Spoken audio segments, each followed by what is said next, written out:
What are we gonna do? This is a college football show. What are we doing here? P-I-G-E-R-S.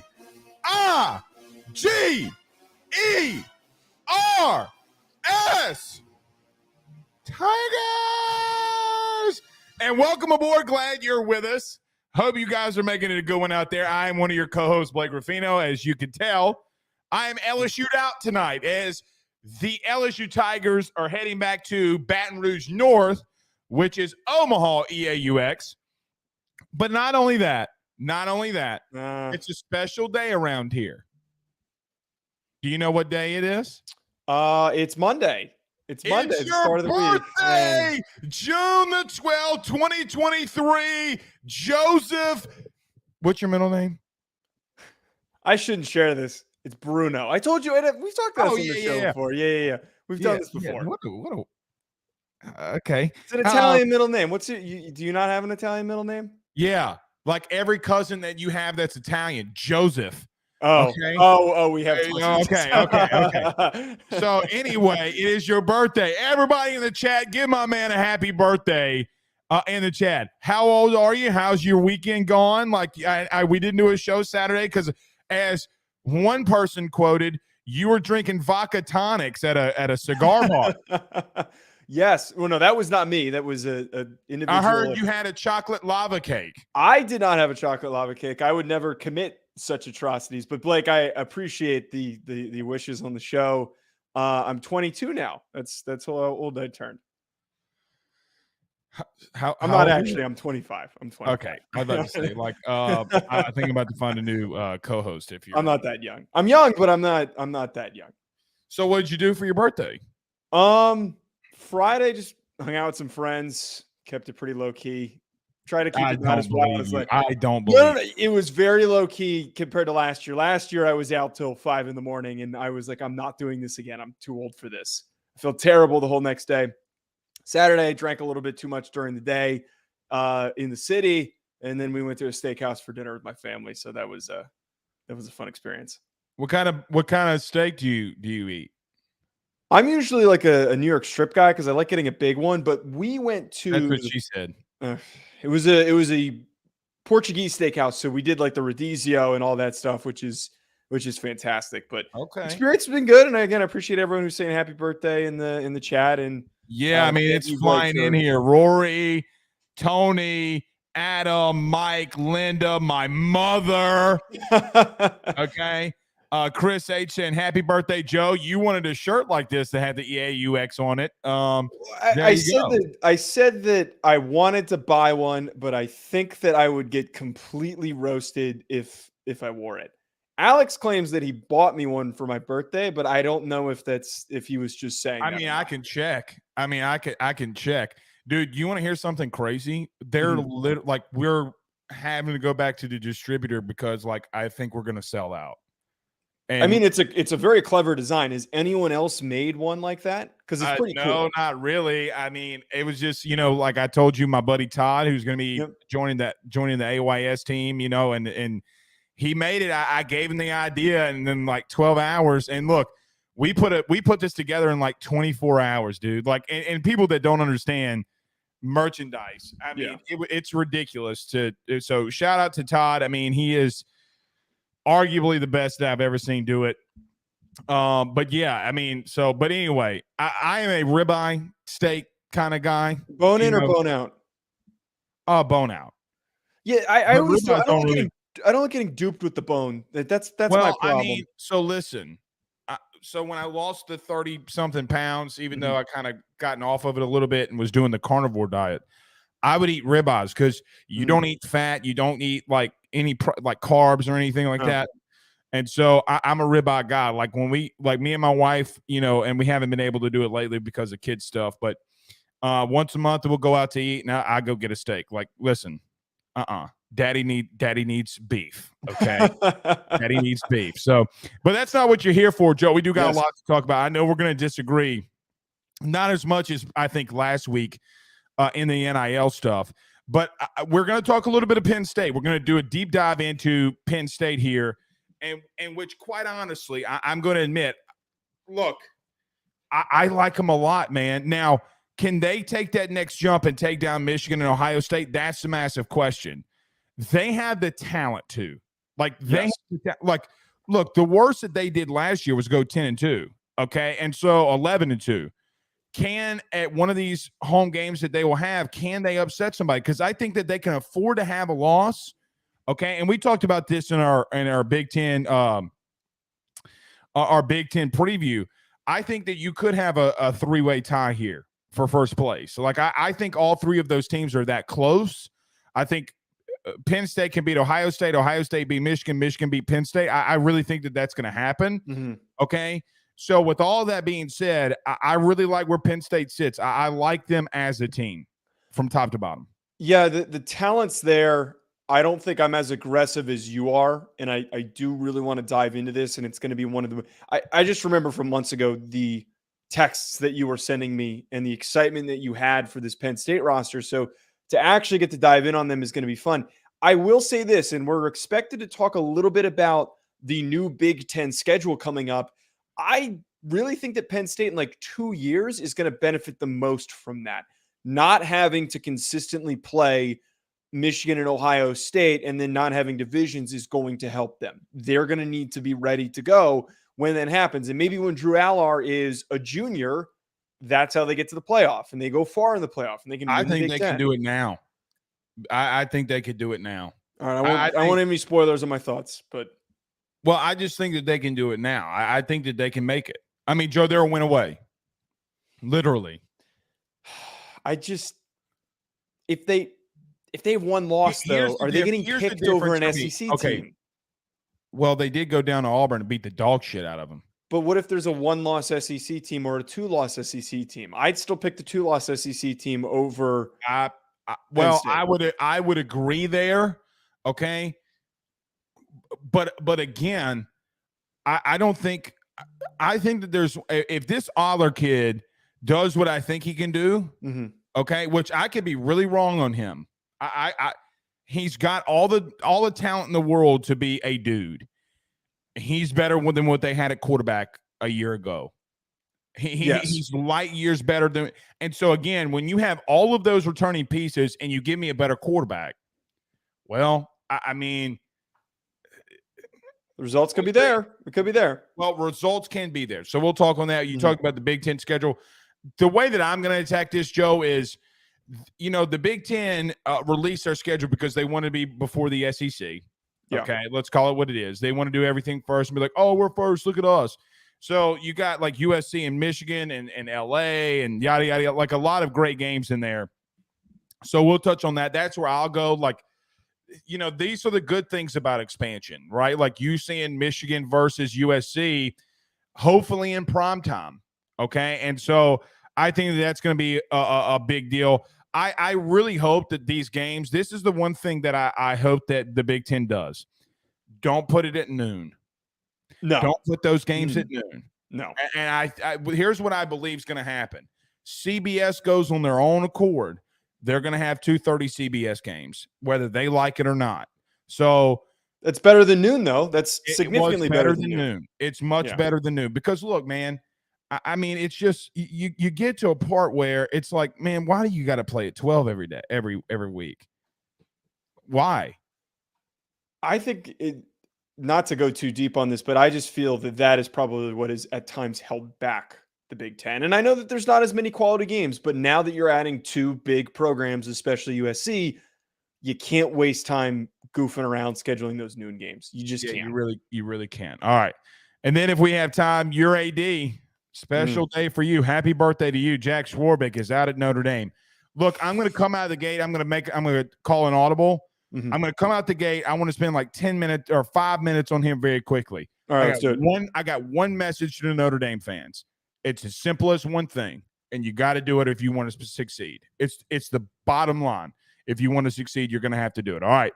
So let's do this, though. Let's talk about our good friends over at BetOnline. Joe, I don't know if we've been able to say this, but our show is now on Fubo TV. It is. Well, we said it last show. Okay, I couldn't remember if we did or not. I'm so many things going up in this phone piece. I got such a massive brain. It's hard to contain so many things. But we are on Fubo now. We are on Fubo, and you can catch us on some other distributors. But Fubo is a fantastic platform, and there's more to come in the next few months. Glue TV everywhere. Ruffino and Joe, check it out. All right. Wherever you listen to podcasts, rate, review, and subscribe. If you're on Facebook, hit the like and share. Share those Facebook groups as well. Share to your own social media pages. If you're listening to us on YouTube, like, subscribe, and notification bell wherever you listen to podcasts. Rate, review, and subscribe there as well. All right, Joe. Sorry about our good friends over at BetOnline. Don't go anywhere. Let's dive into a little bit of Notre Dame. I got one message only. It's all I'm saying. Stay tuned. BetOnline is the fastest and easiest way for you to wager on all of your favorite sports, contests, events, with the first-to-market odds and lines. Find reviews for all the news for each league, including Major League Baseball, NFL, NBA, NHL, combat sports, college sports, esports, and even golf. BetOnline continues to be the top online resource for all of your sports information for live in-game betting, props, and futures. Head on over to BetOnline today and use your mobile device to join and make your first sports bet. Use our promo code BELIEVE50, that's BELIEVE50, BLEAV 50, to receive your 50% off welcome bonus on your first deposit. That's betonline.ag, betonline.ag. We're back. It's not what Texas can say yet, but they do take on Stanford tonight in the Little College World Series matchup. The winner faces LSU if you're Tennessee or Southern Miss. So a lot of college baseball here tonight. Let's see if Texas is back. Can they get back to the College World Series? Joe, as I will tell you, if you're not a fan of college baseball, you need to be. I continue to say it every show. I will say I did enjoy yesterday's game when you guys beat Kentucky. It is exciting. The whole playoff and everything is exciting. There's a lot of juice that's behind it. Think about this. In the top of the eighth, or was it the eighth or ninth? Memory doesn't serve my big ass well. Let me look it up. But you go to the bottom of the eighth or top of the eighth. Yeah, it was top of the ninth. You go to the top of the ninth, and the best player in college baseball, Dylan Cruz, potentially number 1 overall pick, runners on second and third, and everything that young man's going to, coaching changes, losing SEC records, whatever, hits a line drive into left field, 2 runs, you wind up winning the game. Not only that, you got Oral Roberts advancing, okay, taking down Oregon, coming out of nowhere, the TV evangelists, okay, coming out of nowhere, and Oral Roberts coming out of nowhere. So if you're not watching college baseball, you need to be. Joe, I want to talk about this, though. Yes. We are mainly football show. Over this past week, Notre Dame athletic director Jack Swarbrick said he was stepping down. And in the ultimate Notre Dame fashion, they already got a new AD. Your boy from NBC. Another TV exec. I know that you would probably like that to lead Notre Dame to probably where they need to go. This would make me feel like that they're not going to leave anywhere because this guy comes from NBC. Here's the only thing that I got to tell Notre Dame fans. It's the only thing.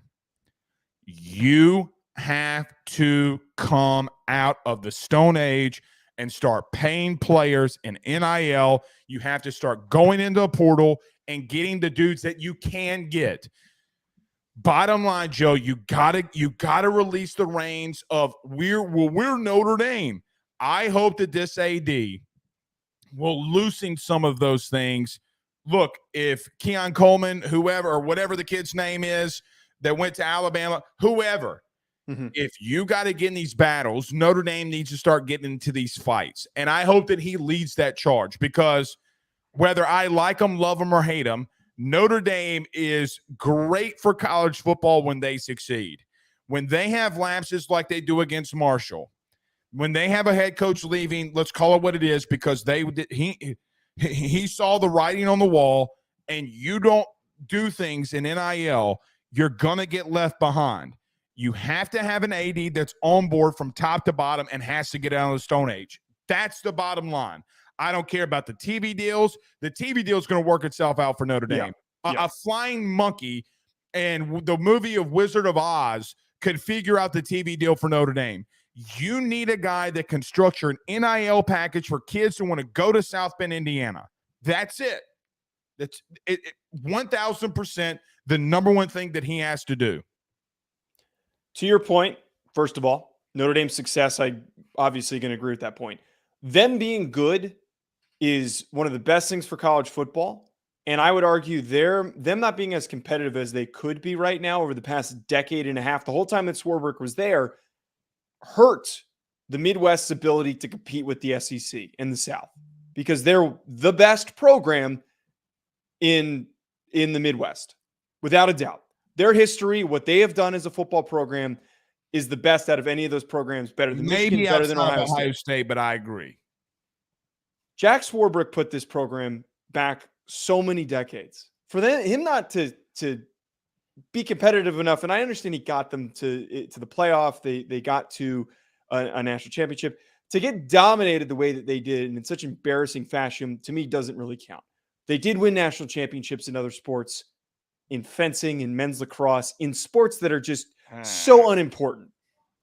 Him being gone is perfect for the future for Notre Dame.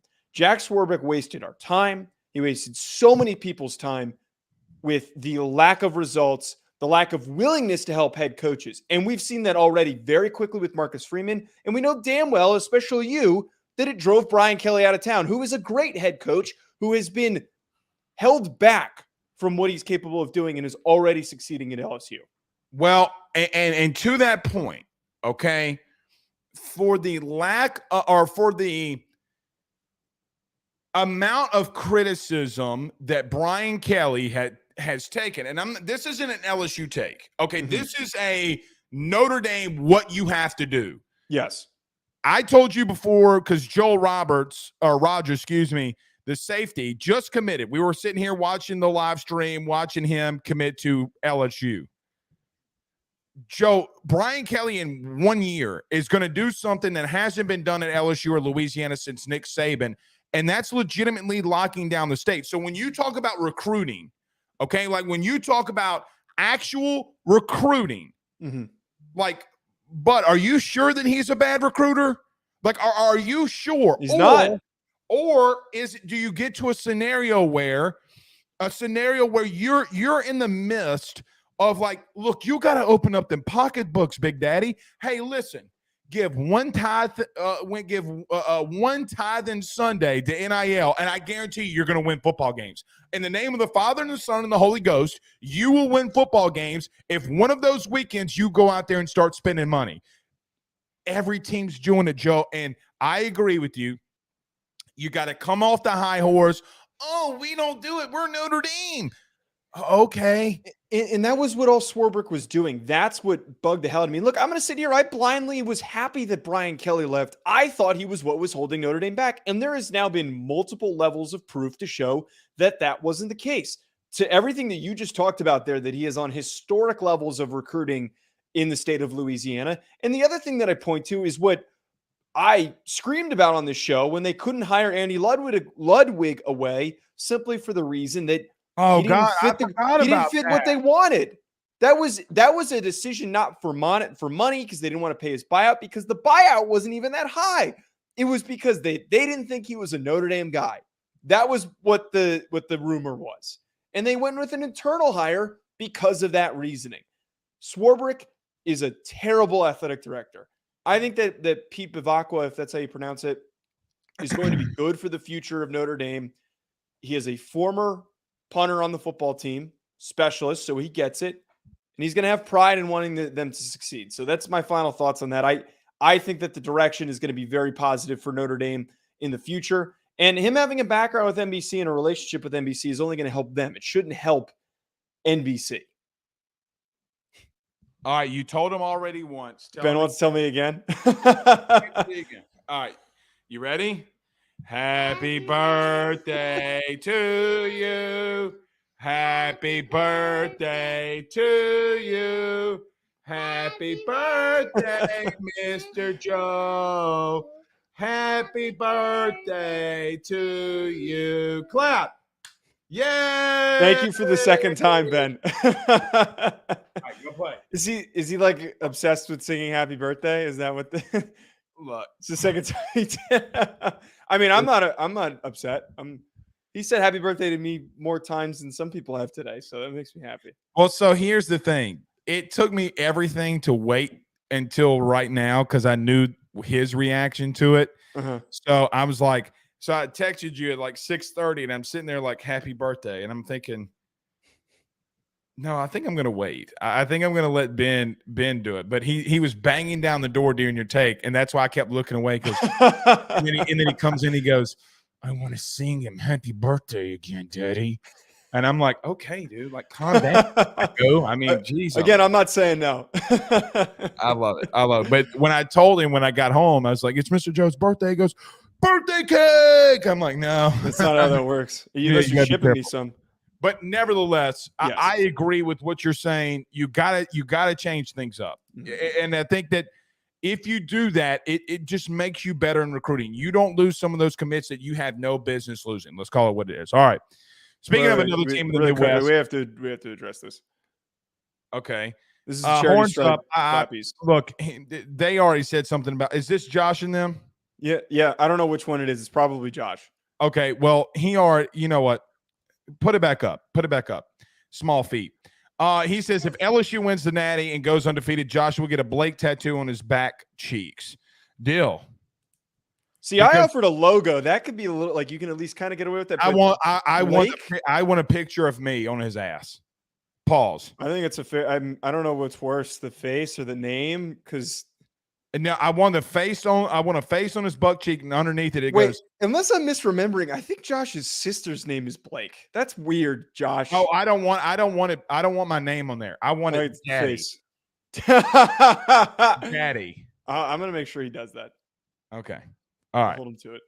Well, and everybody, it's not his 8th birthday. Okay. Everybody's in here saying it's your 8th birthday, like your 8-year-old. I mean, even though you look like it. Let's stay in the Midwest, though. Yeah. Joe, we've gone back and forth. In February or March, I think it was March, early March, I came to you and said, listen, I've been watching a lot of Penn State film. I've been watching Penn State a lot. Mm-hmm. And look, candidly, I was not on a Penn State deep dive. Okay, like I was not on let me go look for Penn State. What actually was happening is there were a couple of kids I was hearing about Michigan possibly on the O-line going into the portal, and so I just went and watched film on them. So what happened was when I started looking at Penn State, I'm like, man, dude, this team's not half bad. So then I continued to start digging into Penn State. And some of the things that I think that they can do. Look, I've already told you this before on this show. There's not a bigger leap forward from one year to another defensively than what Penn State had last year under Manny Diaz. Manny Diaz is back. Look, Manny Diaz might not be a great head coach. We've kind of gone through that experience before. But a lot of these coaches, like whether it be what's your boy that went to Florida? Dan Mullen, whether it be, I mean, I know that Lane Kiffin's having some success now, but regardless of who those coaches is that are on one side of the ball, historically, they're going to be good on that side of the ball. Like you look at what's going on in Georgia right now. Kirby Smart said, listen, I coach with Will Muschamp at LSU. He's fired at South Carolina. I want him on my staff. He's pretty much, let's call it what it is, running that defense for Georgia along with Kirby Smart. I think Manny Diaz defensively is going to get them back there. I think they're good enough up front in that conference to push the envelope. I think Ohio State, as an example, though, like on their offensive line, you talked about this. They have some question marks at tackle, as an example, where I think where Penn State can succeed. They're good up front, and the best thing, and Joe, I've told you this, and SEC fans hate when I say this. In the back end of coverage, let's look at this past draft. The Big Ten's been what's putting guys into the league when it comes to defensive backs. Penn State's got another in the King kid. Here's the only thing. We've talked about running backs. We've talked about their O-line. We've talked about them a receiver. And I'll get to receiver in just a quick second. it all goes down to their quarterback.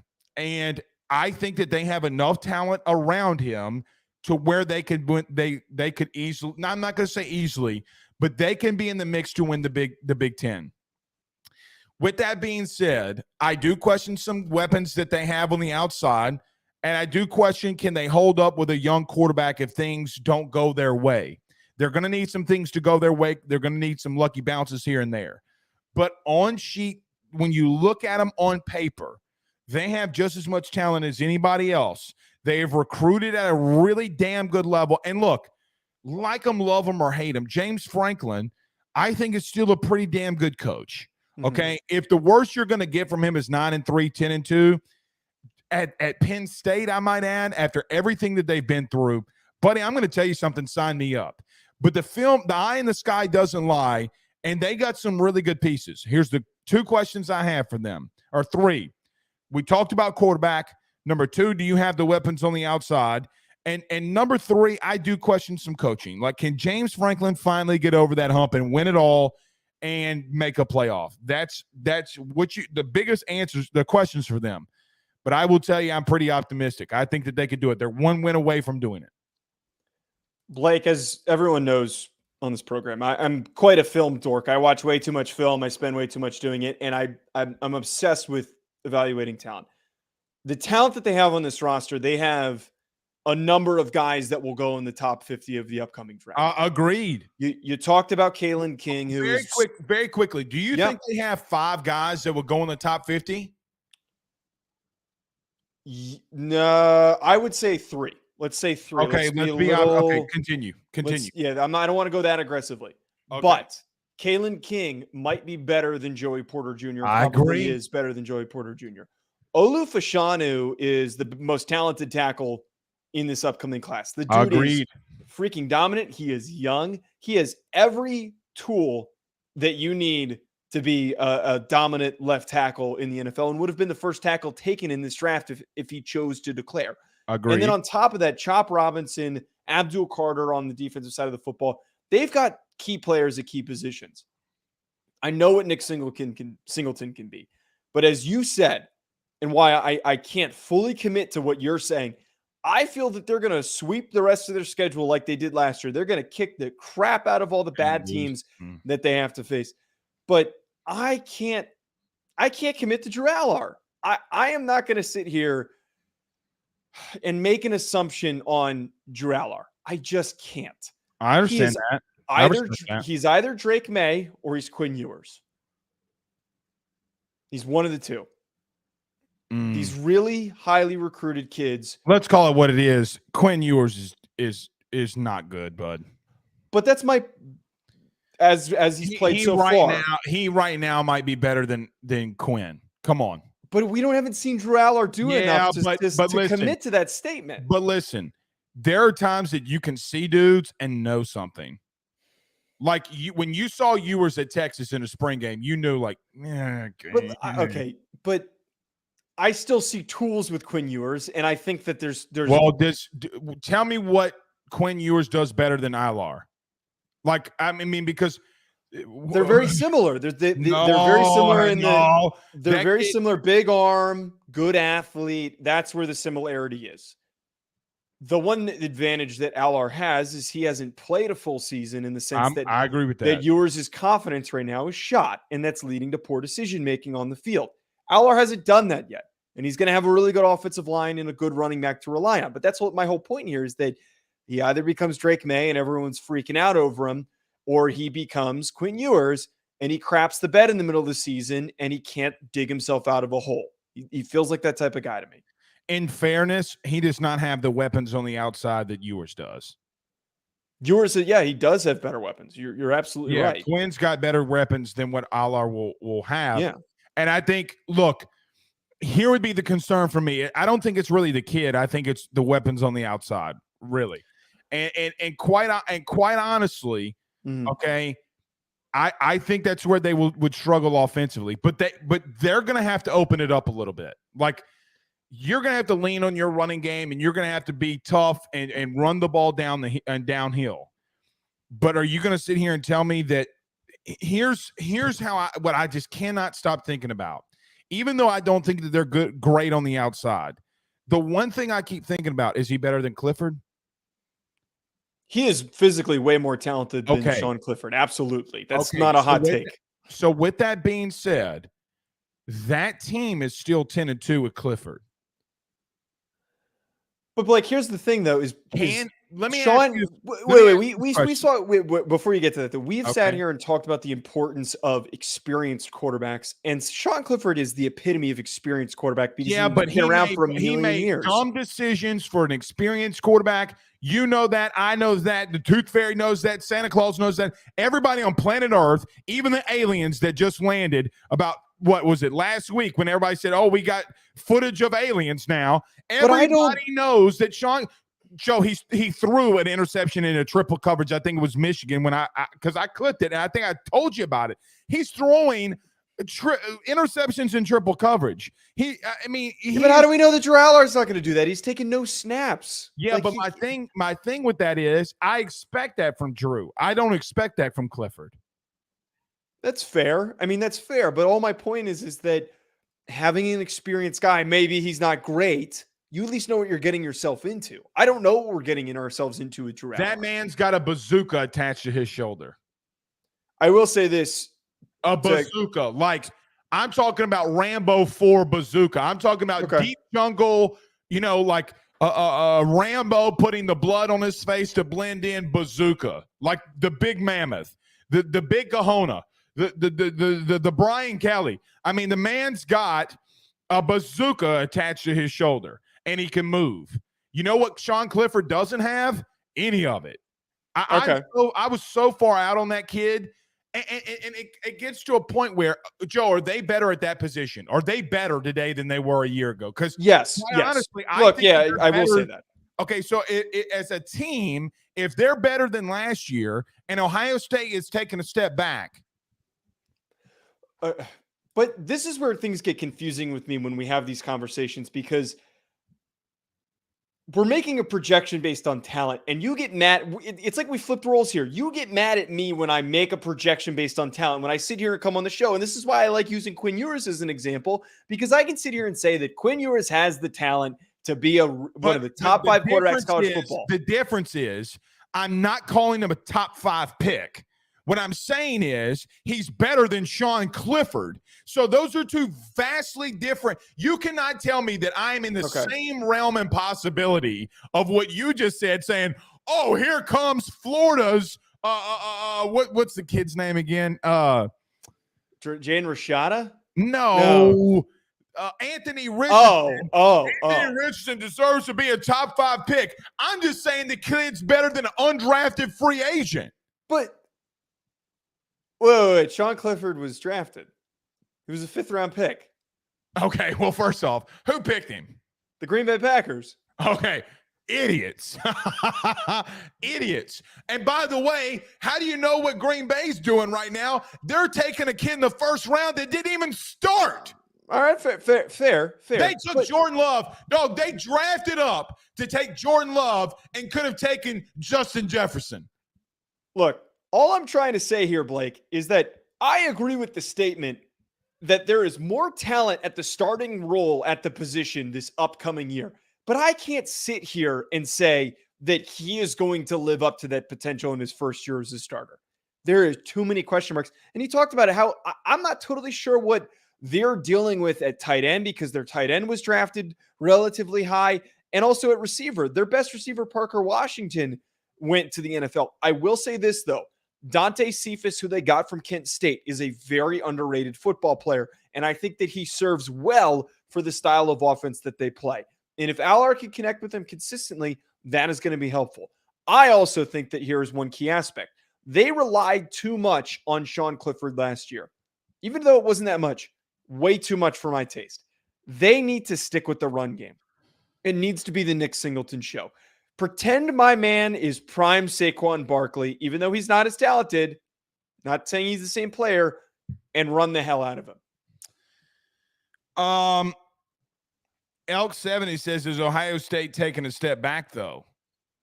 Here would be my thing. Mm-hmm. Here's why I think that they are taking a step back. it comes down to one position and one position only, quarterback. Yes, you're taking a step back. Where Penn State got better, I think you got worse. Well, and here's another thing, Joe. Okay. You talked about the number one tackle in all of college footballs at Penn State, did you not? He is one of. I will not concede that he is significantly better than Joe Alt. Also, we're gonna when we did our Georgia deep dive. Amarius Mims might take that title eventually, but regardless, yes, I just think that they have more pieces returning. So here would be my thing. Mm-hmm. Are you convinced of what's going on at quarterback at Ohio State or Penn State? Well, but that's also where things get sticky is, yes, the statement, you are not going to have as good of a quarterback next year as Ohio State because the guy you had was a top 2 overall pick. But both teams have a 5-star that is going to start for them. Kyle McCord was a highly recruited 5-star that is going to take over that spot. Drew Allar is an unproven former 5-star that is going to take over that spot. It is hard for Kyle McCord to play at the same level as CJ Stroud because CJ Stroud was fantastic at times. It's a high ceiling to replace, but it's the same situation. They're both highly recruited kids. Hold on 1 second. Okay. I was getting a text about a recruit, and I can't stop looking at it because it's a big one. Are they about to commit? I don't mean to LSU related. It's not LSU related. Bama related? No, actually. Georgia related. Oh, they're just so freaking good, dude. They're insane. They're insane. Look, bottom line for me is Ohio State fans are going to continue to rip me, but I would right now, I would take Allar over McCord or anything going on at quarterback at Ohio State. That's just me. That's just me because look, I think that the kid's got something. And listen, I've been wrong on quarterbacks before. It's the hardest position to grade. That's why when quarterbacks get drafted in the NFL, not all of them pan out. But just for me, I think that but see, and here's the flip side of that, though, Joe. He could play well. Like, he could play well, okay? And the weapons on the outside don't perform for him. That's the only thing. And that's part of where I'm trying to come at here, though. I agree with Elks here. Here's the third part that I brought up. So the third part of this issue that I brought up was coaching. And Elk says, so Blake, do you trust Franklin and Penn State with a quarterback more than Ryan Day? Here's the thing, though, about Ryan Day, okay? Is the seat not heating up on him a little? It is, but at the same time, he's had no issues developing quarterbacks. He had the number 2 overall pick in the last 2 years and did not win the Big Ten. No. So you're saying you're taking the number 2 pick away from him, and I'm supposed to come in here and say, oh, everything's hunky-dory. But here's where I'm not on the same page with you, because I understand that it's going to be difficult, and I'm surprised that I'm actually taking this angle. It's going to be difficult to replace all of that. But where I'm not in agreement with is that you still have a really talented kid. You have a 5-star recruit. And why I am optimistic about what can happen for Ohio State compared to Penn State, this is one of the best rosters James Franklin has had. They have the potential. But Ohio State is returning 2 of the best receivers in college football. Their offensive line may not be that good. 2 of the best receivers in college football, 2 of the best running backs in the Big Ten. I don't care what Marvin Harrison Jr. is. If they're not good up front, they're going to struggle. If they can't run the football with a new quarterback, they're going to struggle. What did you say all last year about God bless it. Why am I so bad with names today? Paris Johnson or DeLeone Jones? The damn quarterback. CJ Stroud. What did we talk about with CJ Stroud all during the season? They got to be better at running the football. Is that not the consensus? Was that not the consensus? Yes. So if they are struggling now, or then again, like, let me make this very well known. I'm not going out on a complete limb and saying they're winning the Big Ten. I literally in the beginning of the show said I think that it could be a 3-way tie. I don't know who to pick here. I think Michigan is going to dominate both of them up front. I think that Ohio State has a lot of individualized talent, and if they could put it together, they could be really deadly again. But I think Penn State returns more experience up front than really anybody. So you can have whatever you want to say, but just saying that the playing field between Ohio State and Penn State is so vastly different. It's not. You're a fourth quarter away. Joe, Penn State hung in that game for 3 whole quarters. Did they not? They did. A season ago? They did. And you want to, I'm supposed to come out here and act like, okay, so if I told you this right now, if a team, let's take every team out. If a team got better at quarterback, has a lot of experience up front returning, they run the ball at a very efficient clip, they might have the best corner in all of college football. What would you say? It's a good football team. It's a competitive football team, not a national championship winning team. I didn't say they were going to win. Okay. See, you're putting words in my mouth. Sorry. I never said that they were going to win a national I didn't title. say that that's what you said, but I'm saying that is the ceiling I would place them as competitive. Team.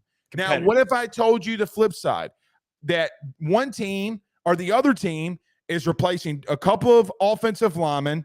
They got to replace a couple of first-round wide receivers. Now they have the best wide receiver in the country, but on the flip side of that, we just talked that Marvin Harrison Jr. and King, if they battled, what would that look like? And they have an unexperienced quarterback as well. So, and you're replacing the number 2 overall pick. The thing that you would say is exactly what you're saying about Florida. Oh, well, who do they have? And you're relying on what? A star rating. Well, Mertz was a 4-star recruit, a highly anticipated recruit. And look, I could say the same thing for Allar. I just have seen with my visible eyes what the kid can do. And if he is going to continue to be as accurate as he has been, then I'm saying that he has all the – Joe, in 2 years, you're going to sit on this show and you're going to say, my God, as a prospect, he's phenomenal. And I'm going to say, yeah, he probably is. He probably is. I'm not going out on a limb and saying they're going to win it. I think that they have the potential to win it, and I think they have the key pieces to do it. They have the recipe to do it. Can they cook enough to be able to make that final – that they have the ingredients? Do they have enough to make the special meal that they need to? I mean, that's where I sit with them. And maybe we come back in 6 months from now and I'm like, look, I was a doofus. Maybe so. But as long as God is my witness, let's not act like that they're just leaps and bounds worse.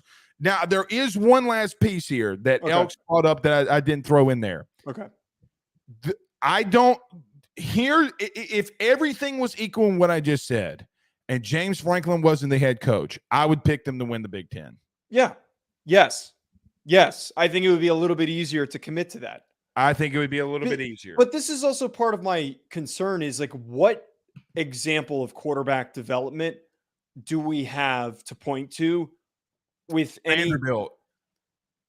But in his time at Penn State, who has he developed as a quarterback that has turned out well, that has been a top, let's just say top 20, top 15 quarterback in all of college football? That is, I think, what is part of what has held back James Franklin, the lack of ability to develop the most important position on the field. And that's where my pause is. You could say the exact thing about Saban now. You could say the sacks. Outside of Tua and Bryce. But wait, I can't say that about Saban because at least the bad ones he had, I wasn't worried that they were going to hold them back. Like we were just talking about Sean Clifford. Sean Clifford held them back. Them holding them back because the talent he had around him, not that those quarterbacks were any good. Well, and here's a really good example. Allar is the most highly recruited kid that he has brought in. Before that, do you know who I believe it was? Sean Clifford. Oh, it wasn't Will Levis? No. It was your boy from he committed during the Sandusky thing. Hackenberg. I think that Bill O'Brien was there. But what I was going to say is that one of the highest recruited guys that Franklin had was Will Levis. Will Levis didn't get onto the field. Will Levis didn't really develop. Goes to Kentucky. Well, him not developing at Kentucky is not on Penn State. But he might have been inconsistent, but he came in raw and was still better than what he was when he left Penn State. Mark Stoops at least got him to a competitive level, but was still struggling. Let me ask you this. If Will Levis is on Penn State's team, do they win a game they're not supposed to? Last year? Yeah, because they beat Ohio State last year if they have Will Levis. Absolutely. Bingo. So if again. But that's what I'm trying to say here is that Allar could be better than Will Levis. He has every capability of being better. He could be as good as Drake May. He's got, I agree with all the tools, but I just don't have that example of a Penn State quarterback under James Franklin developing into that guy. I agree with actually everything else you've said. I love the roster. Brian Kelly. Wait, what? What are you talking about? You're saying one. A quarterback that he's had? Yeah, well, name one that he's developed. Deshaun Kaiser. I loved me some Deshaun Kaiser, man. I did. When they went down to Texas, that was the most fugazi game of all time.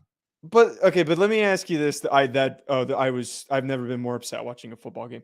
But to that point with Brian Kelly, it's not a similar comparison because they had limitations on what they were recruiting at quarterback. They weren't going. They were going after athletes. Do you think that James Franklin does? No, he doesn't, because he's been able to attain these guys that aren't just athletic spread quarterbacks. He's been able to bring in these guys. He's been able to bring in Sean Clifford, in Will Levis, and now Drew Allar. We'll see, man. We'll see. All right, let's transition. Any final thoughts before we move to the Big Ten scheduling? No. All right. In reference to the Big Ten scheduling, Joe, I'll kind of just concede this one to you a little bit. Listen. Cool. You scheduled some games for 2024. Cool. I think it's a little deeper than that. Well, but I do like that I get to see USC, Michigan, in LA. I'm glad of a lot of these games. I'm glad to see UCLA in this mix. But, Joe, can I just tell you the truth? I already knew it was coming. I mean, what do you want me to be excited about? When they said that they were going to the Big Ten. They were going to schedule those games, yes. Newsflash, you got to schedule games to play somebody. I mean, do I love it? Do I like are Michigan and USC, UCLA, Ohio State, are those massive brands? Obviously. And I love that it's happening. Let's not act like this is a big deal, though, in my opinion. I mean, is it really? So here's the thing, though, that I think is the bigger takeaway. It's not about the matchups. The matchups are exciting. It's great that they were bullish on scheduling Michigan, USC, and they're going to be traveling there. It's the fact that Alabama passed on the 9-game format, and the Big Ten is moving towards that, and they're also removing divisions. That, to me, is what is the more important takeaway from this.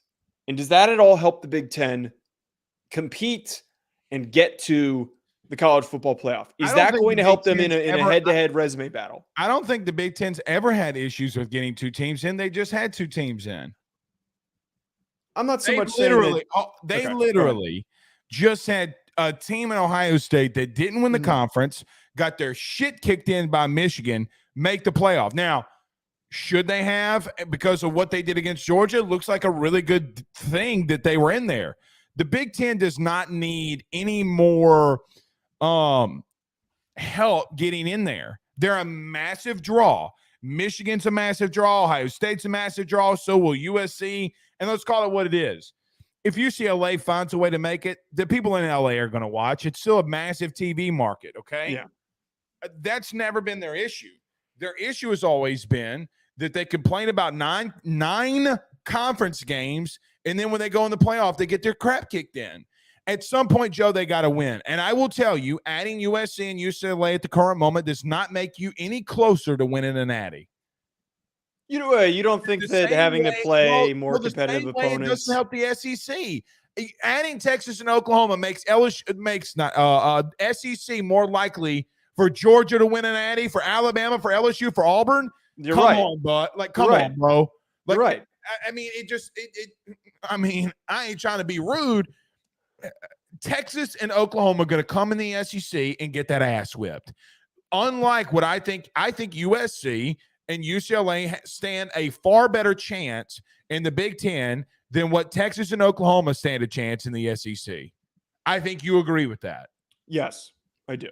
And my whole point is, I don't agree with that statement, but I wonder if that is part of the motivation to move to this model and to be on that model going forward. And now tell everybody what's the model again. It's no divisions, 9 games, and then I believe that there are some protected rivalries that are amongst the new scheduling format, which that was what we thought we were going to be getting with the SEC, but they opted to not go with 9 games, so it's now 8.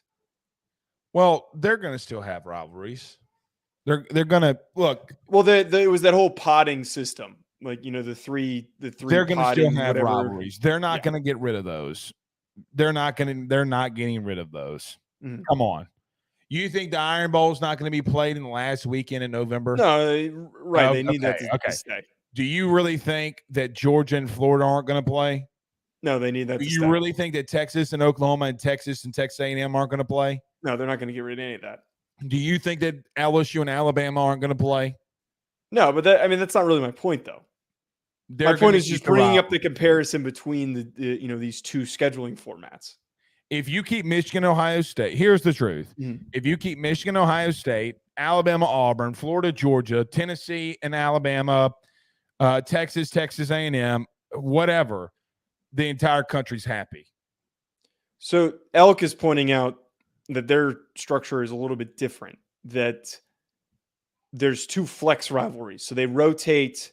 You get to play Michigan State and somebody else. Yeah. But the other aspect of this that I thought was interesting that was described is that they essentially play home and homes within their own conference, which the SEC has never committed to. There has never been a commitment to play as many teams in your conference as possible. They have been a little bit strict on playing and adhering to the divisions, which probably will change once they move away from divisions and they just go by overall standings. So that's the other piece to this here, where they're now trying to make a bigger effort to, but I don't even know if that matters for the Big Ten, because they're playing, you get to play Northwestern 1 year or 2 years in a row. Like that, is that good or bad for you?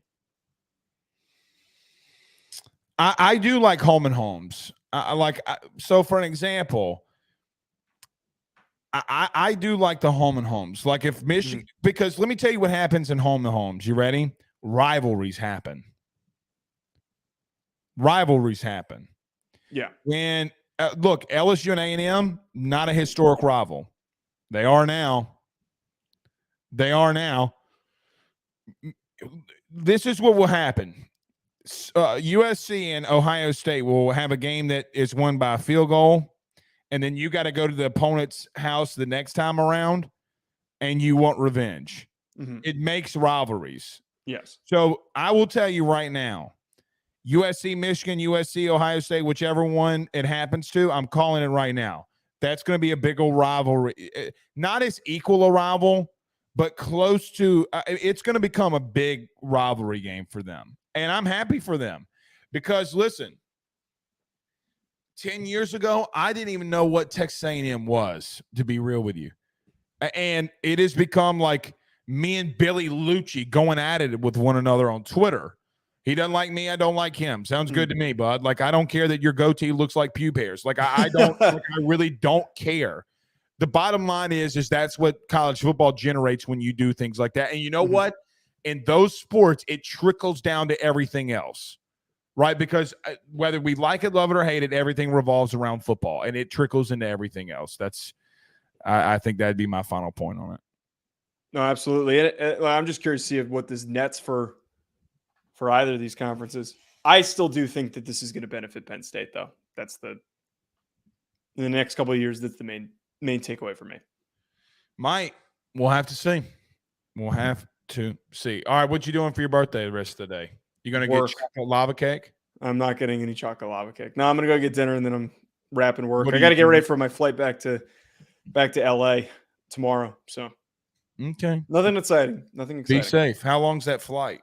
Like 8 hours? 5. It's not bad. Oh, that's not bad. Yeah. It's not bad. You can get across the country in 5 hours. Yeah. Modern technology. Technically, you're really getting there in 2 hours, because if you leave at 8, Yes. you're going to get there at 10. Yeah, it sucks on the way here, but on the way back, it's a huge advantage because it's such a short trip. You want to hear something crazy? Last thing, and then we got to go. I have lived in one day for 48 hours, and I've never lived in a day before. How did I do it? We're going to China? When we went to Japan. Yep. That makes sense. Yeah, makes sense. I've never lived in a day, and I've lived in a day for 48 hours. It's insane. Hey, you want to talk about spooky? You want to talk about, brother? You want to talk about, like, I was messed up for about a week. Oh, you're just talking about the lag? Yeah, I was pretty messed up, bud. Like really bad. Like, really, I'd never experienced anything like that before. I can't even imagine. You know what's crazy about that? Think about this. Think about those guys that are going to go to London and Germany in football and then have to play the next week. Which is stupid. It's I know you wanted to talk about Mexico, but yeah. No, I didn't want to talk about Mexico. We'll see y'all Wednesday, guys. Peace.